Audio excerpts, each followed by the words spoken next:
Yo, what's up mga kaibigan? Halina tayo magkwentuhan. Nakikita nga natin ang mga team na tulad ng Boston Celtics, Minnesota Timberwolves, Milwaukee Bucks at iba pa na tahimik ngayong free agency. Ganun pa man, understandable nga ito given na malakas na ang team nila at minsan nga ay konting tweaks lamang o kaya naman adjustment sa opensa at depensa ang kailangan ayusin, not necessarily magpalit ng personnel. Ganun pa man sa team nga na tulad ng Golden State Warriors na isang team na bigo na makapasok sa playoffs, kailangan nga nila gumawa ng mga galaw ngayong free agency.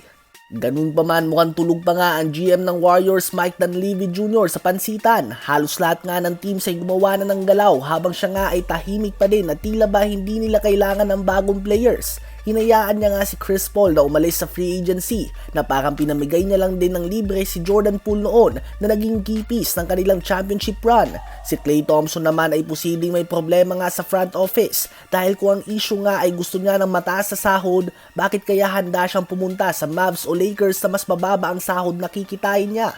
So it's so much more than the money nga mga kaibigan. Hindi natuwa si Klay na 2 years lang at hindi pa max contract ang inoffer sa kanya habang si Andrew Wiggins, Draymond Green at Jordan Poole noon ay agad nilang binigyan ng malaking kontrata. Nabastusan nga si Klay na ganito ang pagtrato sa kanya na tila ba hindi siya naging malaking parte ng 4 na championship ng Warriors dahil nang winave nga ng Warriors si Chris Paul ay may kakayahan na sila na bayaran si Klay ng mataas sa sahod at hindi masaya si Klay na hindi handa ang Warriors na gawin ang ginawa nila kay Wiggins, Draymond at Jordan Poole. So nagka-problema din nga sa communication mga kaibigan.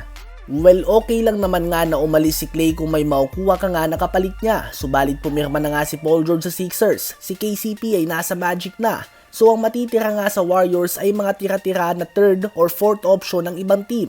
Ang inaasahan na lang na big move nila ngayon ay ang Lauri Markkanen trade na posibleng kailanganin nilang bitawan si Kuminga, Podziemski, Moody at 2 first round pick kung nais silang matuloy ito. So hindi mo pa nga matitiyak na magandang trade ito para sa Warriors at ang masaklap nga dito ay 36 years old na mga kaibigan si Stephen Curry.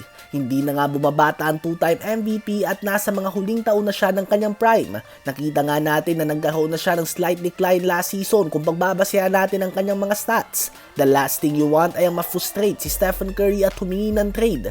Dahil bukod na lang nga sa sobrang hihina ang kanilang team, babagsak ang kanilang fanbase, merchandise, ticket sales, ticket prices, and it's just bad for the business. Di pa naman tapos ang lipatan ng mga players, ngunit as of now kung ikukumpara natin sa ibang teams ang trabaho na ginagawa ng Warriors front office, hindi nga ito maganda. Ano ba masasabi nyo tungkol dito? I-comment yan sa baba at aking babasahin yan. Huwag kakalimutan na mag-like, mag-subscribe at i-hit ang notification bell for more updates at kwentuhan. Maraming salamat po.